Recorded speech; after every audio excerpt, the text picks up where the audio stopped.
Yeah, it was very ambitious. Yep. And oh my God, I'm so sorry. That's my 6:09. I mistakenly set my alarm for 6:09 p.m. instead of 6:09 a.m. and it just went off. That's me waking up. Wake That's an up. incredible joke. You started that one. I heard that one in the elevator. I apologize. The punchline just kicked in. We are not taking that out. So Perfect. No, okay, I'm keep so going. happy. Real life, man. From LinkedIn News, I'm Jessi Hempel, and this is Hello Monday. And today I am sitting down with two guys who know how to land a joke. They brought us Jury Duty and its sequel, which is out this spring from Amazon Prime, Jury Duty Presents Company Retreat. They are executive producer Nicholas Hatton and the writer and co-creator Lee Eisenberg. You'll recognize Lee's voice because he also wrote for 5 seasons of The Office. If you haven't finished Company Retreat, I want you to take a pause right here and go and do that and then come back and listen. Because this episode, well, it's all spoilers. And this show is really one of the most creative things I've seen on TV. It is not a scripted fiction show. It is not a documentary. It's not even reality TV. It's something in between all of that. In Company Retreat, a bunch of actors stage a corporate retreat, except for one person. One person is not an actor, and that is our hero, Anthony. Anthony is hired as a temp worker. He gets this gig for what he believes is a hot sauce company's annual retreat. And yeah, there are cameras everywhere, but as part of the hiring process, Anthony was told that they're making a documentary about small business retreats. He doesn't think anything of it. The other thing about this company, which is called Rockin' Grandma's Hot Sauce, is that it's in the midst of a leadership transition. The founder is preparing to step down. Now, if you have ever been on a corporate retreat, if you have ever been in the midst of a leadership transition, particularly one that you didn't choose, if you've ever looked at the colleague sitting across from you and thought, I spend more time with you than I do with my own family, then this show is probably going to make you laugh, because it really made me laugh out loud. I mean, the kind of laughter that annoyed my wife after a while. I just kept recognizing aspects of corporate culture that the team had nailed.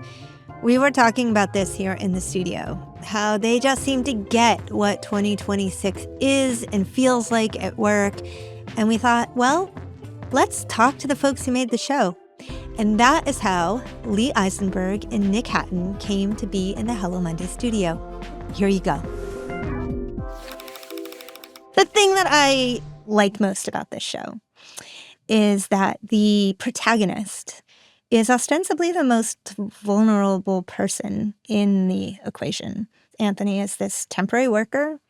He is brought in to help on this assignment, and he emerges into our hero.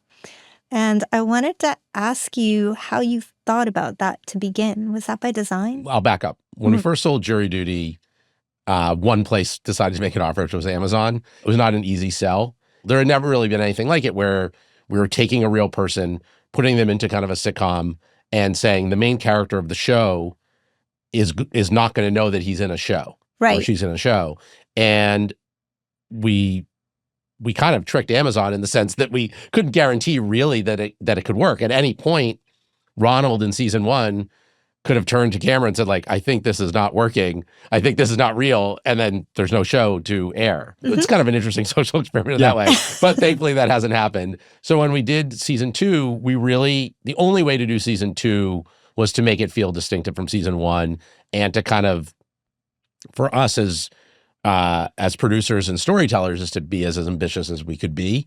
And so the first thing we kind of latched onto is this idea of David versus Goliath. Yeah. So by design, we wanted Anthony to be the lowest rung at the company and for him to kind of start there and continue his ascent to the point where he has nothing, there's no win for him for stopping the sale of the company.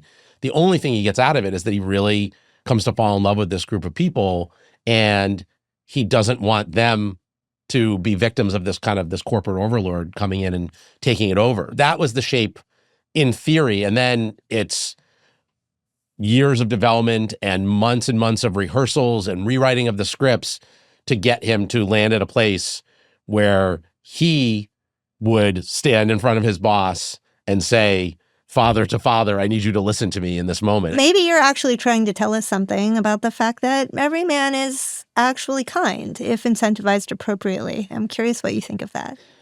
Big believer in that. I think in this current day and age, it can feel like decency is a rare commodity. And I think we all have the capacity for decency. And I think one of the beautiful things about our show is that we get to showcase that and we get to highlight it. And it isn't extraordinary individuals doing these things. It is very normal people doing these things, just given the platform and the correct sort of breadcrumbs to be able to do it.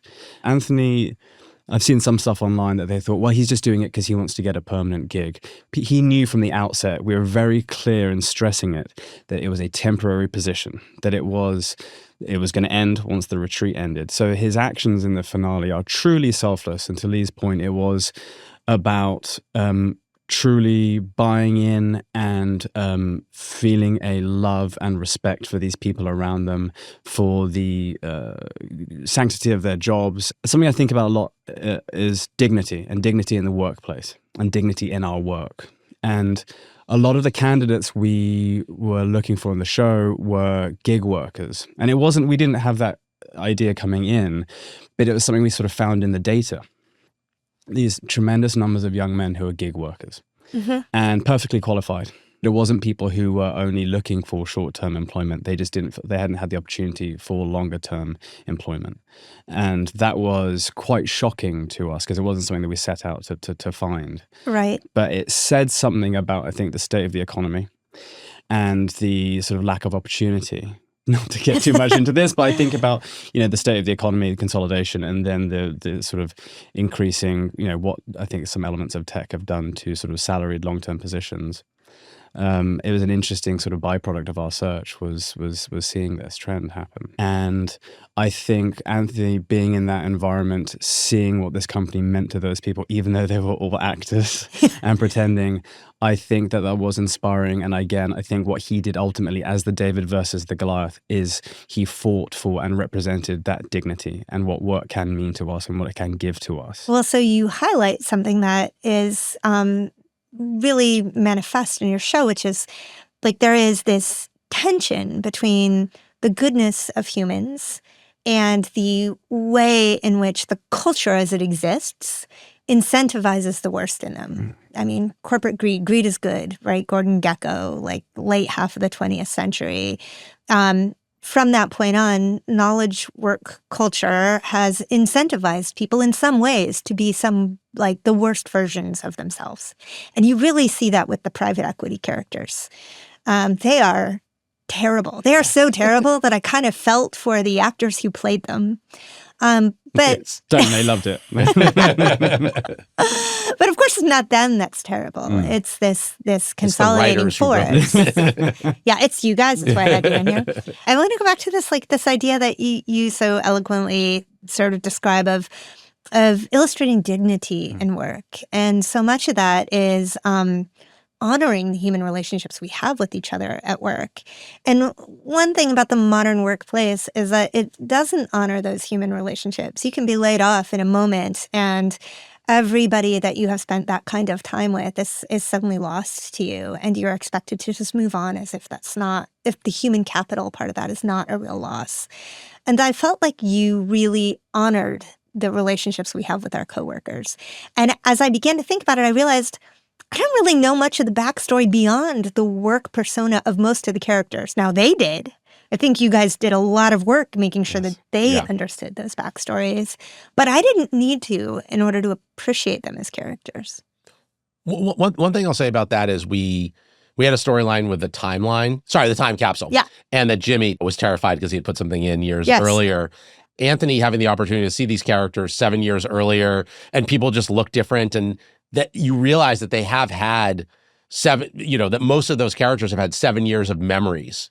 Right. Even experientially for Anthony, we thought that was kind of powerful. That and again, that's all kind of part of the stew to help him invest in there's comedy that kind of hangs off of it, but more than anything, when he, the kind of incite him to run and stop this deal from happening, he sees how long and how invested, and people are laughing and how much they've enjoyed each other's company for that long. Right. And I think with with all these things, I worked on The Office for 5 years. I mean, we spent late nights together. We ended up traveling together. Like, it really becomes, there's a pressure cooker every day of a production. And so you really connect with these people because you're building to something and you can never go backwards. I think what's amazing about the making of Jury Duty is that because it is so bloody difficult to make, because the stakes are so high every single minute of the day, because we are building a Jenga tower that at any moment, one false move and the whole thing collapses, and there's no show other than a camera on us crying for 8 hours, which isn't good entertainment after the first 4. So there's this incredible sense of buy-in from all of the crew. A lot of the crew I've worked with for a long time. And it's this sort of the sense of a shared mission. And everyone lined up in the same direction, I think is a really sort of hyper example, I think, of something you get in a meaningful workplace, where everyone is working towards the same goal. They feel the support of the people around them, and they feel value in what they do and what it is that they are contributing, legacy and testament. And I think that's the thing I love about this process. It's the thing I feel very grateful for in terms of being able to make this show, is those days when we reveal the truth to our hero, that is a singular experience. It is laughter, it is a lot of crying, and it is this sense of, we pulled off this insane thing that we've all been working so hard on, and you've been doing it as a team, and you have this thing, these shared memories and this shared achievement that you'll have for the rest of your lives, and it's a very beautiful thing, and I'm very, very thankful for it, and what this work gives us. There is a moment in the reveal when it is very delicate, but somehow, even in the moment of the reveal, Anthony feels like everybody is on his team. Everybody who has just played this joke. And I just thought, like, who do you need to be? And what circumstances do you need to create in order to reach that moment in a joke as quickly? Because anytime the people that I love have played a joke on me, say even thrown me a surprise party, I don't land as cleanly as Anthony did. I think one thing that we always want with this show is to kind of show the best of people. And from the moment that we sold it, we always called the character the hero. It was never the mark. We were never punching down at them. The joke was never at their expense. You know what? It's interesting because Ronald, and I was talking to Anthony about this today. Ronald and Anthony both had slightly different, I think, reactions. And I think we learned actually something in between, which was with Ronald, once the reveal happened in the courtroom, we didn't flood the courtroom with tons of people. We sort of had the actors there, his fellow jurors who are now saying their real names. And then after that, I said, do you want to come meet the people who helped make the show? And then we brought Ronald into the control room, which is the next courtroom along. This door that for some reason had been closed for 3 weeks and he wasn't allowed to go into. And you could see his face when we were all there clapping and cheering, and it was like, Jesus, like him sort of processing all of this. The slight adjustment we made with Anthony was we wanted to bring forward that moment of sort of the clapping and the cheering, and it was a sense of, we wanted him to just really understand, just be radiated with love. Yeah. And for him to understand immediately, even if he didn't fully understand what was actually really happening, understand this is a safe place. Yeah. And this is a place where I am loved. Yeah. And I am seen and all that kind of stuff. And that's it. But you never know exactly how it's going to go. And that's a terrifying moment. But we had a decent sense of it after the first season, and getting to know Anthony. I say getting to know him, we never talked to him. It was like Ed Harris in the Truman Show, just touching the screen of his face. But we had a decent sense that it would go the way it would because of how he had been bonding with the actors around him. And that bond, by the way, it's a real human bond. Their names aren't their names, their jobs aren't their jobs, but they're still the same people.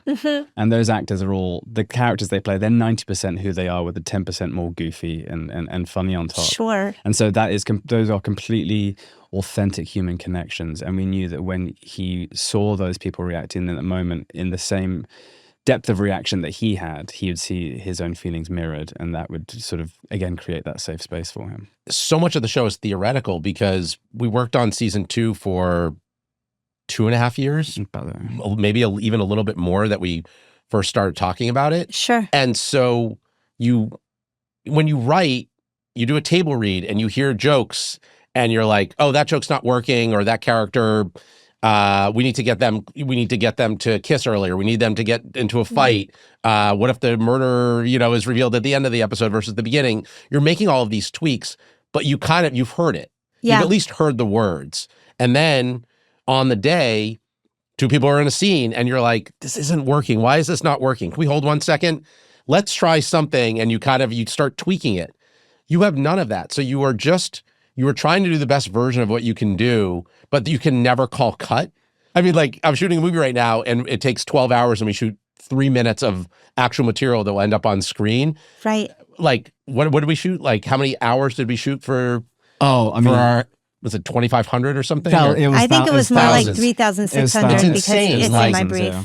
You're just shooting this mass, but you also, you have to cede control. You're ceding control to the other actors. You have, some people have earwigs in, Yeah. but you're really within a scene. They're kind of crafting it based off of, exhaustive rehearsals, but the rehearsals don't include your main character. Yeah. And so we're like, Nick's talking about this reveal and we talk about the reveal and who's going to be the one who kind of talks to him first and what's the speech that we're doing and all of it. And it's all based on 2.5 years of preparation to a moment that you can't control. Yeah. I've been doing this for 21 years and Right. it's truly unlike anything else I've ever done.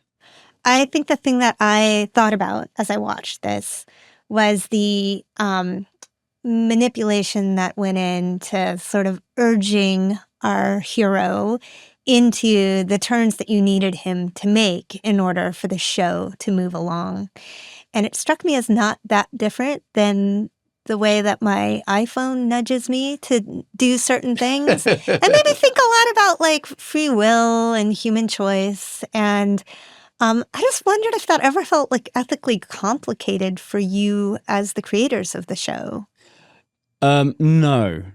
I think it's something that needs to be navigated with great thought and sensitivity, but I've always felt pretty solid on that front because ultimately we lay breadcrumbs and it is entirely up to the free will and agency of our hero to then choose to follow them or not. Sure. And we have a pretty decent sense through the writing process and then during the rehearsals when we try and get it on its feet, again, without the actual hero present, we have a sense of we try to have a sense of pop psychology, human nature, like where we think someone will go.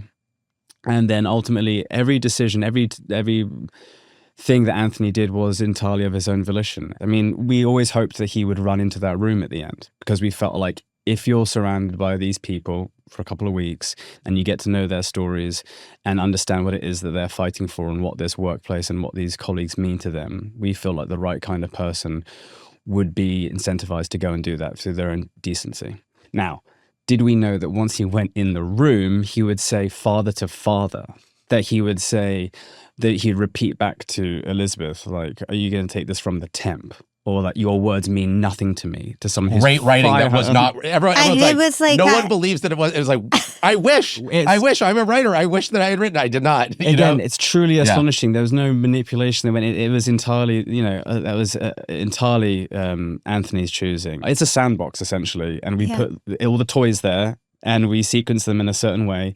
And then it's up to him to create his own story. But the show's also evolving as we're making it. And so they're, like, for instance, we had a storyline where the Doritos have gone missing. There's been a robbery, and it's kind of a dun dun dun. And then we wanted somebody to kind of decide that, like, hey, what if we start looking, room by room, and somehow we get Anthony involved. And then Anthony says, why don't we go look room by room? That's the best version of it because now your hero is active, which is what you want in any narrative. Sure. The plan was not for Anthony to do that. The plan was for someone else because we can never assume that Anthony would do that. There's different ways of getting there, but when Anthony is the one leading it, that's when the show is the most delightful and surprising to the audience and to us. Which comes back to hiring. You guys must have learned something about how to choose people well. Why was this the right guy? It is an art versus a science. I don't think people can surprise you all the time. I think that's always the thing you have to keep in the back of your mind is that people surprise you. But there are certain traits I think we look for. It is decency, it is kindness, it is compassion, it is empathy. I think actually people might not believe this, but curiosity, Yeah. which I think is curiosity of sort of the human spirit of wanting to know about other people. I think it's being socially minded in that way. We look for all those sort of things, and the willingness to help someone in need as well. Those are kind of the common traits. How in line are those traits with what you're looking for when you're hiring into your writing room, when you're hiring the people to make the show? Would you hire Anthony? That's a good question. Yeah, that's a good question. I mean, he's one of the most delightful people I've ever met. So by that metric, absolutely. Yeah. The teamwork element is something which Yeah. people might not think about in terms of a writer's room, which is, you know, the way a room is set up, you'll have your creators like Lee and Jean, and you'll have, you know, your sort of head writer in the room, and they set the tone. You know, they are essentially the creative North Star. And as a writer working beneath them, you might think, oh, I actually think that's a bad idea, and I actually don't like that. But that's not very good writing and being a good writer. Now, you might want to challenge things, and want to, you know, if an idea isn't robust, you want to like really have a go at it. But for the most part, it is seeing where your creative lead is, and the improv term, yes, and it's That's like the biggest thing. leaning into like, let me help. But even if I might not love this in myself, what can I do to further to this conversation? How can I add to this idea? How can I help it evolve and develop? And that is a sense of teamwork in writing. It's not about putting yourself first. And well, my taste is actually slightly different.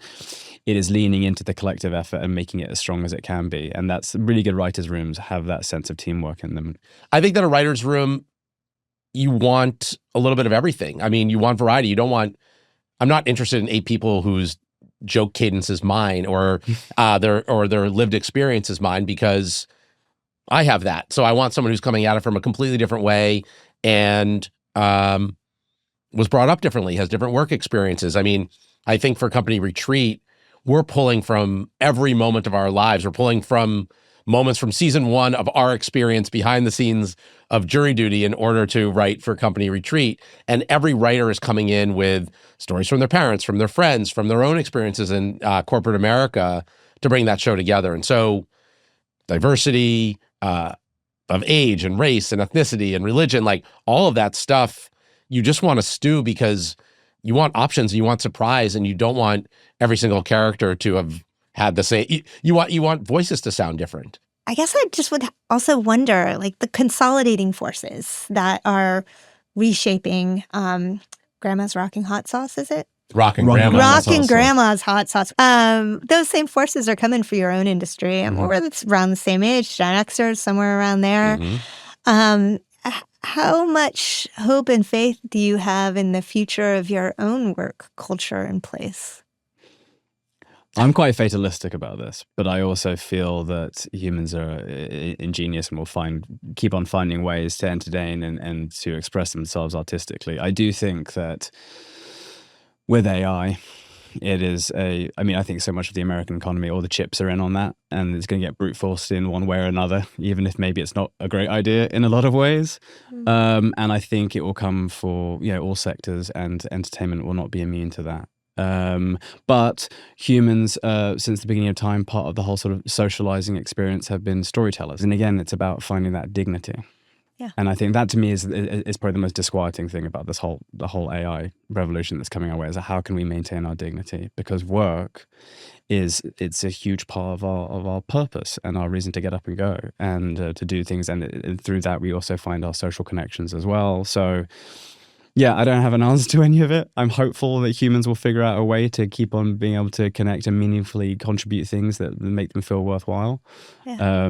But yeah, I think entertainment is going to be hit in the same way that a lot of other things are as well. I'm not sure. I don't know how that quite squares out in the end. Hence, I did say fatalistic at the beginning, but Can I be slightly more positive? I mean, Just take ever it. so slightly, Take it. if that's possible.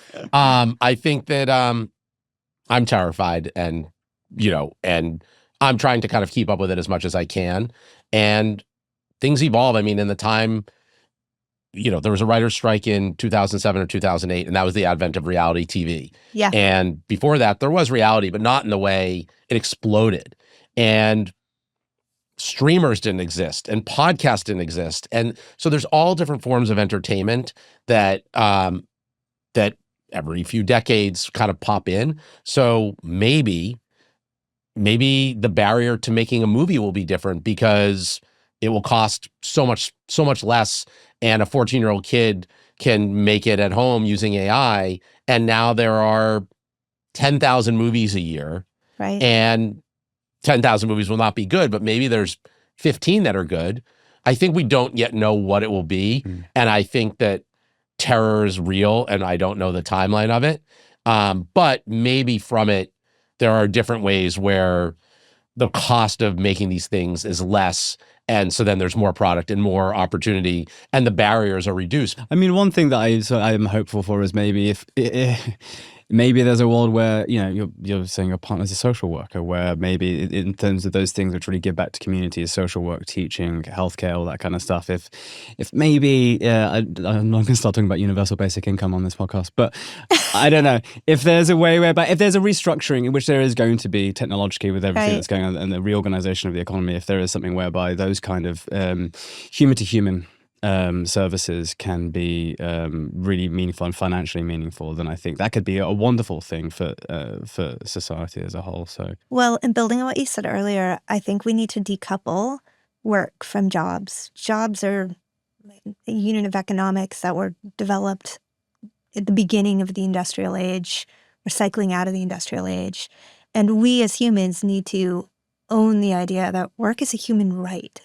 We are entitled to it. In fact, we're entitled to good work. And I feel like getting to that breakthrough is going to be the moment when we move beyond the terror and into a new way of making meaning. I don't know how we pay our mortgages. That's another podcast. But, you know, that's where we begin.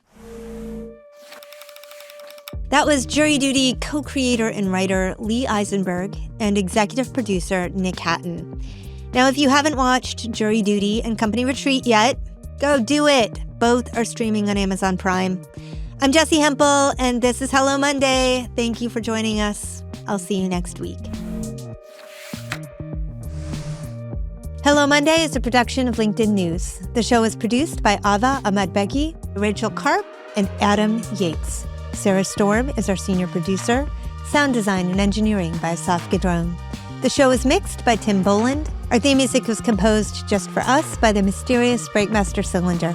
Michaela Greer is a friend of the show forever, as is Victoria Taylor. Kyle Ranson-Walsh is editor-at-large of editorial graphics. Dave Pond is head of production and creative operations. Courtney Coop is head of original programming. Dan Roth is the editor-in-chief of LinkedIn. I'm Jessi Hempel. This is Hello Monday. See you next week.